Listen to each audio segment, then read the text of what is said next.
माटी की खुशबू आती है।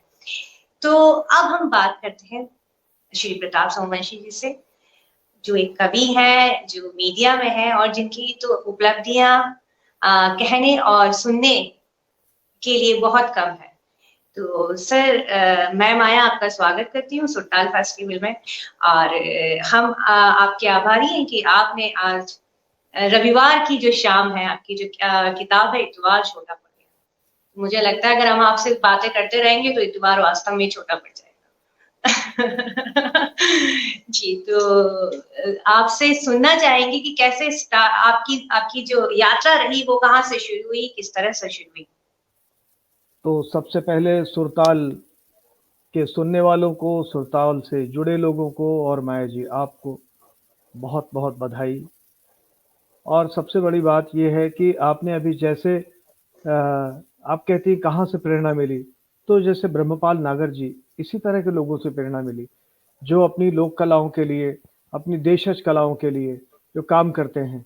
ये बाहरी परिदृश्य में उतने पहचाने न जाएं भले ही, लेकिन जो इनकी जमीन पे फॉलोइंग है, अभी पिछले दिनों पिछले दिनों तो नहीं, पिछले कई वर्षों पहले, करीब 15 साल पहले मैं बुंदेलखंड के एक इलाके में गया।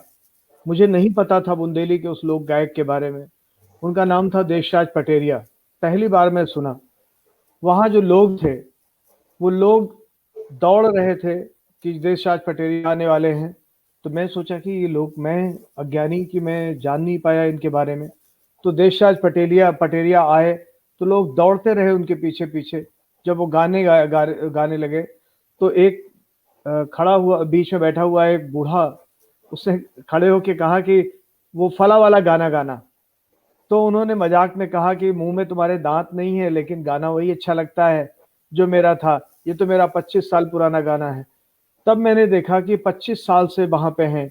और तो सच ये है कि इन लोक कलाकारों को, इन शास्त्रीय विधा के कलाकारों को, वो जो कला के खेत में खाद हो रहे हैं, कला के खेत में अंकुरण कर रहे हैं, कला के क्षेत्र में अपनी ऊर्जा से फसलें उगा रहे हैं, उनको जो नहीं जानते, ये उनका दुर्भाग्य है। जैसे मेरा दुर्भाग्य था कि मैं देशराज पटेरिया को नहीं जानता हूँ, उसी तरह से ये कहीं से उन कलाकारों का कोई दुर्भाग्य नहीं है कि उनको कोई नहीं जानता। वो तो साधक हैं, वो अपनी साधना में रत रहेंगे, अपनी साधना करते रहेंगे। जहाँ तक मेरा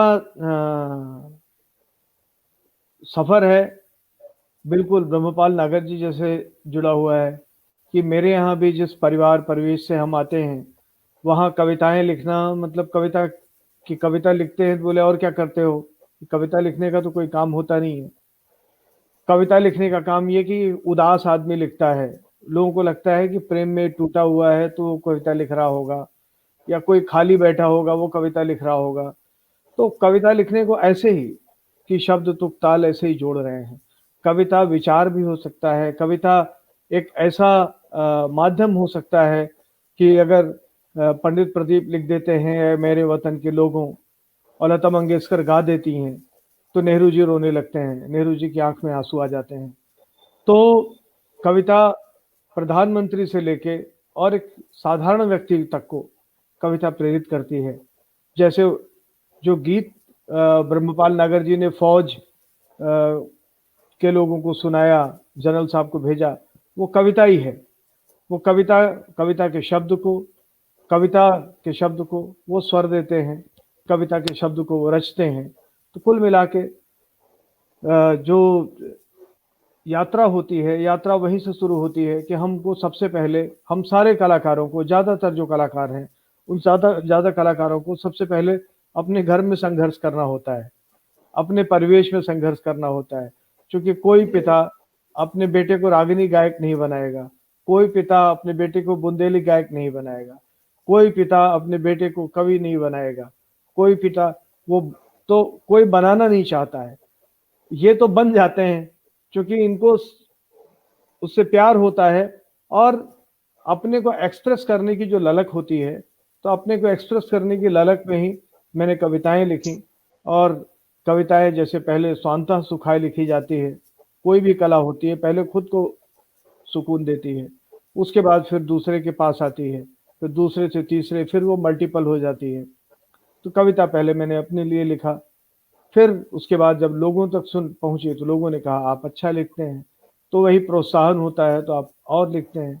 तो कुल मिला के इसी से यात्रा शुरू होती चली गई। तो अब यात्रा, कविता की यात्रा के मतलब 3 दशक से ज़्यादा समय हो चुका है कि फॉर्मली जो मैं कविता लिखता हूँ, वैसे तो मैं जो लिखना है वो मैं याद कर पाऊँ तो 10 साल की उम्र में ही मैंने कुछ लिखा था। तो उस तरह से तो करीब 40 साल से ऊपर का समय हो गया है। तो अब ये और ये जो क्रिएटिविटी है, ये आपको हमेशा ये आभास कराती है कि कहीं कुछ कम है। तो कहीं कुछ कम है, इसी से आपको रचनात्मक ऊर्जा मिलती है। तो मेरा एक शेर भी है कि मुझे अपने किए में कुछ न कुछ कम दिख ही जाता है, मुझे अपने किए में कुछ न कुछ कुछ कम दिख ही जाता है, नहीं दिखता कहीं है, वाह। ऐसा नहीं लगता, कहीं वैसा नहीं लगता। क्या तो ये बात। जो ऐसा वैसा की तलाश है, आगे हाँ की हाँ, यात्रा उसी ऐसा वैसा की तलाश में चल रही है। बिल्कुल। ये बिल्कुल मुझे लगता है ये भूख है सभी कलाकारों की जो कला सीख रहे हैं या सिखा रहे हैं। वो एक चलता रहता है, उसके लिए कोई एज लिमिट नहीं है, कोई उम्र सीमा नहीं है, कोई अनुभव की सीमा नहीं है। तो ये बहुत ही सुंदर शब्दों में आपने उसको पिरोया है। जी, अब मैं आपसे पूछना चाहूंगी कि आप मुझे ये बताएं कि जिस तरह से आप एक इतने सुंदर कवि हैं, इतनी सुंदर कविताएं लिखते हैं, उसी तरह से आपने मीडिया का प्रभार संभाला हुआ है और ये बहुत मुश्किल काम है। तो उसको आप दोनों चीजों को इतनी सुंदरता के साथ कैसे करते हैं? मुझे लगता है कि ये सवाल क्यों नहीं पूछा जाता। अगर कोई टीचर है तो पूरे वो कैसे पढ़ाता है और कैसे वो अपनी कला को साधता है। कोई बिल्कुल। डॉक्टर है, कोई भी कला है। देखिए एक ये ऐसे बड़े भाग्यशाली लोग होते हैं जिनका शौक व उनकी आजीविका सब कुछ समाहित होता है, सब एक साथ होता है। लेकिन ज़्यादातर लोग अपनी कला और आजीविका के लिए अलग-अलग कुछ करते हैं। लेकिन मैं बिल्कुल। सौभाग्यशाली हूँ कि मेरी जो कला और मेरी जो आजीविका है, दोनों में एक परस्परता भी है। दोनों में एक इंटर इंटर रिलेशनशिप है। इंटर रिलेशनशिप क्या है? लिखने का, लिखने की। ऑब्जर्वेशन करने का, देखने का, समाज को देखने का, समाज से संवाद करने का। तो ये जो ऑब्जर्वेशन की कैपेसिटी है, ये मेरे कवि को मदद करती है। तो ये कवि को मदद करती है और जो कवि है, उसकी जो क्षमता है चीज़ों के पीछे जाके देखने की, वो मेरे जर्नलिस्ट को मदद करती है, मेरे रिपोर्टर, मेरे एडिटर होने को मदद करती है। तो कहीं न कहीं एक दूसरे की ये पूरक हो जाती हैं दोनों विधाएँ। तो मैं तो बहुत एन्जॉय करता हूँ दोनों के फॉर्म के साथ। बस इतना ज़रूर मैं रखता हूँ कि मेरा कवि मुझे इतना ईमानदार बनाए रखने में मदद करता है कि जब मैं अखबार का काम कर रहा हूँ, तब मैं अखबार का काम करता हूँ पूरे मन से। और जब मैं कविता लिखते हैं तब आप वैसे भी आपका मन ही कविता लिखाता है, तब आप और कुछ कर नहीं सकते हैं। तो कुल मिला के कविता की चेतना और समाचार की संवेदना दोनों जुड़ता है, तब कोई प्रताप सोमवंशी पूरा होता है। क्या बात। ये उन लोगों के लिए प्रेरणा है जो अक्सर कहते हैं कि अरे हमें शौक तो बड़ा था ये करने का, पर क्या करें, ये 10 से 5 की नौकरी ने काटा। तो नहीं, ऐसे बहुत से लिसनर्स हैं जो सुन रहे होंगे इस बात को। तो अपने शौक को जिंदा रखिए और हमारे जो आज के कवि हैं उनसे प्रेरणा आप ले सकते हैं। अब जो मैं आगे आपसे पूछना चाहती हूँ, उर्दू भाषी देश पाकिस्तान, तो उसमें आपकी कुछ किताब या कुछ जो आपकी कविता आई वो किस तरह से आपको क्या लगा कि वो कैसे हुआ? और एक मुझे लगता है एक सपने की तरह से होता है कि एक बहुत ही अलग सी चीजें हैं। देखिए क्या होता है कि जो आपका लिखना होता है, आप तमाम सारी कहानियाँ जो पढ़ रहे होते हैं और उस कहानी को जब आप पढ़ रहे होते हैं, तो आपको पता नहीं होता कि वो कहानी अल्जीरियाई कहानी है कि वो रूसी कहानी है, वो भारतीय कहानी हो जाती है। मुझे बहुत पहले पंडित अखिलेश मिश्र उन्होंने एक संदर्भ बताया। उन्होंने बताया, वो बहुत पुराने संपादक थे। तो उन्होंने मुझे बताया, एक बात चल रही थी कि साहित्य की भाषा कैसी हो। उन्होंने कहा भाषा चाहे जैसी हो, बस मेरी समझ में आ जाए। उन्होंने कहा कि मैं एक कहानी अपनी माँ को अवधी में सुनाता हूँ, मेरी माँ अपने मायके जाती है, उस कहानी को भोजपुरी में अपने भाई को सुनाती है, और उसकी जो भाई अपनी भाभी को सुनाता है, पत्नी को सुनाता है, पत्नी उसकी बंगाली भाषी है, वो बांग्ला में अनुवाद करके अपनी माँ को सुनाती है। बांग्ला से वो ऐसे-ऐसे भाषाओं की यात्रा करते हुए साहित्य अलग-अलग जगहों पे जाता है। तो अभी आज इंटरनेट का ज़माना है, अब से 15 साल, 20 साल, 25 साल पहले जब इंटरनेट नहीं था, तब छपे हुए माध्यम से चीज़ें जाती थीं, और उसके पहले जब छपे हुए माध्यम भी नहीं थे, तब इंसान का जो कम्युनिकेशन पावर है, वो इतनी बढ़िया होती थी कि वो ऐसे सुन-सुन के चीज़ें चली जाती थी। अभी 4-5 दिन पहले की बात है, मेरे एक दोस्त हैं आसिफ आज़मी, अभी उनको मैंने न्योता भी भेजा था इस कार्यक्रम का, हो सकता है वो शामिल भी हों। तो वो घर आए, तो उन्होंने मुझे क्या किया, बहरीन का एक ग्रुप है, तो वहाँ एक मुशायरा था, एक कोविड कॉल में मुझे जाना था, लेकिन कोविड के चक्कर में वो रुक गया। जी। तो वहाँ वो जाना था, तो उन्होंने कहा कि वो जो ग्रुप है, उस ग्रुप में मेरी बहुत सारी कविताएँ, नज़्में, बहुत सारी ग़ज़लें उर्दू में अनुवाद कर के उन्होंने डाल रखी हैं। उन्होंने उस ग्रुप को सर्च करके मुझे दिखाया, तो करीब 25-30 ग़ज़लें उसमें पड़ी हुई थी। अब मुझे पता भी नहीं था, इस तरह से वो भाषाओं में चलती हैं। तो अब बांग्ला में द वॉल एक पत्रिका है, उसने तकरीबन 12-13 कविताएँ मेरी अलग-अलग बांग्ला और हिंदी में उसको अनुवाद करके उन्होंने डाल रखी हैं, उन्होंने डाली है। एक कविता मेरी जो सबसे पहले 1990 में, वो कविता थी शेष कुशल है, तो वो उस कविता को आजकल जो सरकारी प्रकाशन विभाग की पत्रिका है, तो आजकल ने उस कविता को कवर पे छापा, और फिर वो कविता कवर में छपी, तो इलाहाबाद के जो मेरा घर था, वहाँ का जो पता लिखा रहता था, उस पते पे बहुत सालों बाद वो कविता एक दक्षिण भारतीय भाषा में आई, तो भाषा की लिपि भी मैं नहीं जानता था, मैंने किसी को दिखाया, तो उन्होंने कहा कि ये तेलुगु है। तो मैंने किसी से पढ़ाया, तेलुगु में पत्र लिखा था, चूँकि तब मुझे पता चला कि वो तेलुगु में भी उसका अनुवाद हुआ है। तो ये पता चला कि वो सारी भाषाओं में उसका अनुवाद हुआ है। ये सुंदर अनुवाद, है।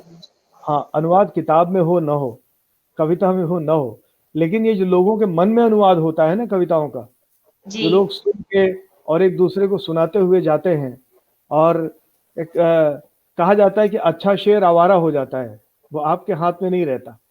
बिल्कुल। तो मैं भी चाहता हूँ कि मेरी सारी कविताएँ जो लोगों की समझ में आए, वो आवारा हो जाएँ। आवारा हो जाए। हाँ, सही है। जब एक दीवाना लिखता है तो शेर तो आवारा होंगे ही। हाँ। जी, तो आपका ये जो जुनून है, आप ये देखते हैं कि जिस तरह से आपके आगे की जितनी भी उपलब्धियाँ हैं, वो बढ़ रही हैं। आपको क्या लगता है कि जो युवा आपके क्षेत्र की हम हमेशा यंग आर्टिस्ट को प्रमोट करते हैं, तो जैसे आपकी जो कवि युवा है, उनका क्या, वो किस तरह से आजकल लिखते हैं, या वही कुछ पैटर्न, कुछ आपके यहाँ भी कुछ गुरु शिष्य परंपरा जैसा कुछ होता है, या जिसके मन में जैसे है वैसे वो लिख सकता है क्या? देखिए, सबसे पहली चीज़ कि लिखना, हमारे यहाँ लिखने को एक टैबू बना लिया। लिखने का मतलब ये है, अभी से अब से कुछ साल पहले तक ये था, लिखने का मतलब आप हिंदी के प्रोफेसर हों, हिंदी में लिखने की बात कर रहा हूँ, या आप कोई अखबार में काम करते हों, या कोई ऐसे ही साहित्य रच रहे हों, कुछ नहीं करते हों। हमारे यहाँ डॉक्टर का लिखना नहीं माना जाता था। हमारे यहाँ और किसी साइंटिस्ट का लिखना नहीं माना जाता था। अब ऐसा नहीं है। अब तमाम सारे तरह के लोग आए हैं, तो ये जो अनुभव का विराट संसार शामिल हुआ है, तब जाके उसमें अनुभव आए, तो रचनात्मकता में वृद्धि हुई है। तो अब बहुत अच्छा लोग लिख रहे हैं, बहुत नए-नए किस्म के अनुभव आ रहे हैं। फॉर्म की कोई पाबंदी, कोई आज़ादी नहीं है। बस इतना ये रहता है कि फॉर्म, अगर हमको उस फॉर्म को लिखना है, तो उस फॉर्म का डिसिप्लिन पालन करना पड़ेगा। जैसे किसी को अगर किसी फॉर्म में डांस करना है, जी। तो उस फॉर्म के बारे में जानकारी लेनी पड़ेगी ना। आप फ्री हैंड कर रहे हैं, तो आप कुछ भी करिए। तो इसीलिए बिल्कुल। अगर आप दोहा लिख रहे हैं, तो दोहा के कुछ मानक हैं। अगर आप गज़ल कह रहे हैं, तो गज़लों के कुछ पैरामीटर्स हैं, उसको। जी। गीत कह रहे हैं, तो गीत के कुछ बंदिशें हैं, उसको। तो ये सब उसका पालन करना होता है। इसको सीखने के लिए आजकल सबसे बड़ा गुरु इंटरनेट है। आप किसी के पास जाने की भी ज़रूरत नहीं है। वो इंटरनेट पे जाके और सीख सकता है। हम सारे लोग ने ऐसे पढ़ पढ़ के सुन सुन के सीखा, चूंकि हम बहुत संकोची लोग हुआ करते थे, डर लगता था, मतलब एक संकोच में एक भीतर डर होता था, किसी से बात करेंगे तो वो बुरा मान जाएगा, किसी को कविता सुनाएंगे तो वो कहेगा ये क्या फालतू की चीज लिखी है। तो अपने ऊपर आत्मविश्वास आने में एक लंबा समय लगा। तो अब तो मैं ये मानता हूं कि बहुत सारे लोग ऐसे होंगे जो मेरी तरह के होंगे, तो इस तरह से वो उनको आत्मविश्वास की दिक्कत होती होगी जो मुझे थी, तो उनके लिए कोई जरूरत नहीं किसी गुरु के पास जाने की। वो आज सीख सकते हैं इंटरनेट के जमाने में, लोगों को पढ़ें, लोगों को फॉलो करें, जो अच्छी चीज हो उसको फॉलो करें। तो अच्छी चीज को फॉलो करते करते, पढ़ते पढ़ते चीजें बन जाती हैं, और आपको जहां जाना होता है आप वहां पहुंच जाते हैं। पहुंच जाते हैं। हाँ, और आजकल बहुत अच्छा प्लेटफॉर्म है, फेसबुक है, इंस्टा है, आप खुद लिख सकते हैं। कोटेशंस के ब्लॉग्स हैं तो आप वहां लिख सकते हैं। तो हाँ अब बस, लेकिन लेकिन हाँ एक चीज मैं बीच में आपको रोक के बताना चाहूंगा, लेकिन अभी क्या है कि मैं जो नए बच्चे हैं, चाहे वो मीडिया में आए चाहे वो लिटरेचर के फील्ड में, उनसे मैं जी, पूछता हूँ कि आप अपने अलावा, अपने कोर्स के अलावा, अपने द्वारा पढ़ी हुई 5 किताबों के आप नाम बता दीजिए। उनको नहीं पता है, नहीं बता पाते। तो ये जो निवेश है, ये विचारों का, बुद्धि का, संवेदना का, ये सब चीजें आप इन्वेस्टमेंट करते हैं। लोग कहते हैं कि हम किसी को पढ़ेंगे तो हमारे ऊपर बंदिश आ जाएगी, हम उसको फॉलो करने लगेंगे। ऐसा नहीं होता है। जब आप किसी को पढ़ते हैं तो आपको पता चलता है चीज वहां तक जा चुकी है, आपको उससे आगे जाना है। आपको एक लेंस मिलता है जिससे आप दूर तक देख लेते हैं। और जब आप नहीं होता है तो आप कमरे में कूप मंडूक बैठे हुए कुएं में गिरे हुए मेढक की तरह होते हैं, जिसको बाहर दिखता ही नहीं है। आप जो दिखता लिख ही रहे नहीं। होते हैं, लिख रहे होते हैं, आपको लगता है बहुत बड़ी चीज है। सच ये है कि वो बहुत बेहतर तरीके से कहा जा चुका है, आपके कहने का कोई अर्थ ही नहीं है। तो पढ़ना जरूर चाहिए, दूसरों का पढ़ना चाहिए, जो अच्छा लगे वो पढ़ना चाहिए। कोई जरूरी नहीं है कि कवि हैं तो आप कविता पढ़ें, आपको जो अच्छा लगता है वो आप पढ़िए। कितना अच्छा। तो आप मुझे लगता है जितने लोग हमसे जुड़े हुए हैं, जो युवा कलाकार हैं, जो लिखते हैं, मेरे बहुत सारे फेसबुक मित्र हैं, मैं देखती हूँ कुछ ना कुछ लिखते रहते हैं। तो आप सभी समझ रहे हैं, अच्छा लिखने के लिए अच्छा पढ़ना भी जरूरी है, बिल्कुल। अच्छे विचारों का आना भी जरूरी है, और वो अच्छा पढ़ने से ही आते हैं। आपकी जो किताब है इतवार छोटा पड़ गया, उसका नाम इतवार छोटा पड़ गया है क्यों? क्योंकि वो आप वीकेंड्स में लिख रहे थे? नहीं नहीं, वीकेंड्स में नहीं लिख रहे थे। उसमें एक शेर है, शेर यह जी है कि सैकड़ों किस्से कहानी जी खुद ही चल कर आ गए, सैकड़ों किस्से कहानी खुद ही चल कर आ गए, जी, उससे मैं जब भी मिला इतवार छोटा पड़ गया। क्या बात है, सैकड़ों बहुत किस्से कहानी खुद ही चल कर आ गए।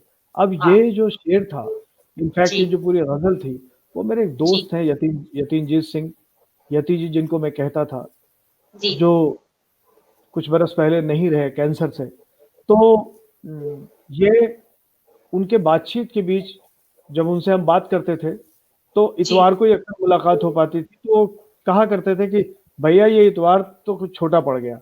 तो ये उनका फ्रेज था जो मैंने कविता में इस्तेमाल किया और लोगों को अच्छा लगा।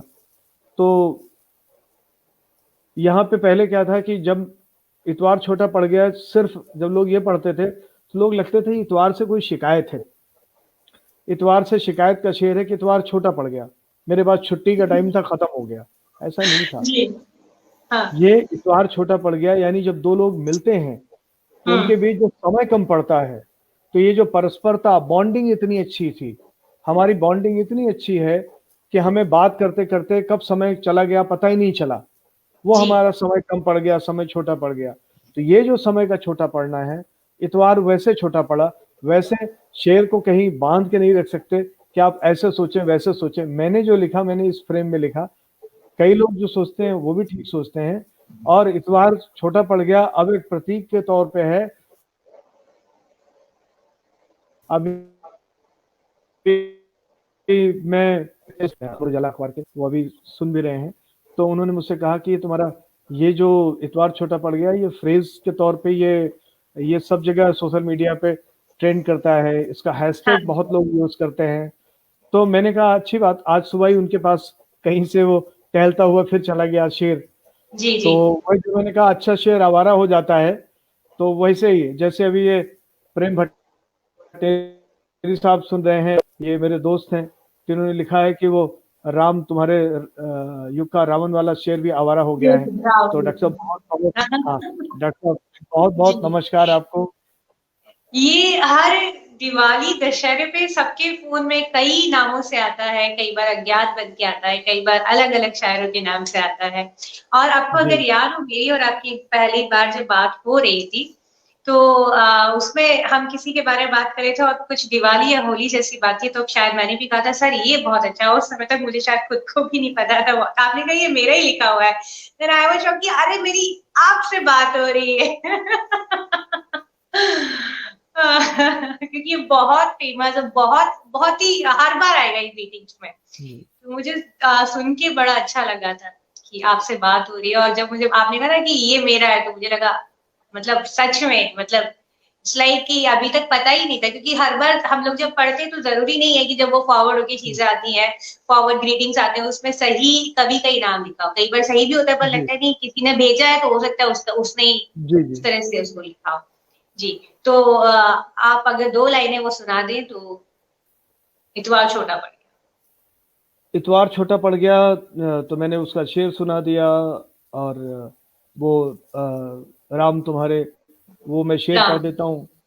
जी और जो राम और रावण के संदर्भ के 2-3 और शेर है वो भी पढ़ देता हूँ, तो जिन्होंने नहीं सुना है उनके लिए, और जिन्होंने कई बार सुना है उनको बर्दाश्त करना पड़ेगा एक बार और। तो वो शेर ये है कि ऐसा हो नहीं सकता वैसे, कोई बर्दाश्त करे वो, उसको कि सुनने के राम, बाद वो भी फैन बनेगा। हाँ, राम तुम्हारे युग अच्छा। का रावण अच्छा, जी राम तुम्हारे था, 10 के 10 चेहरे सब बाहर रखता था।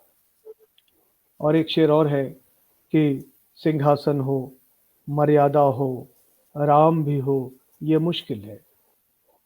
सिंहासन हो, मर्यादा हो, राम भी हो, ये मुश्किल है।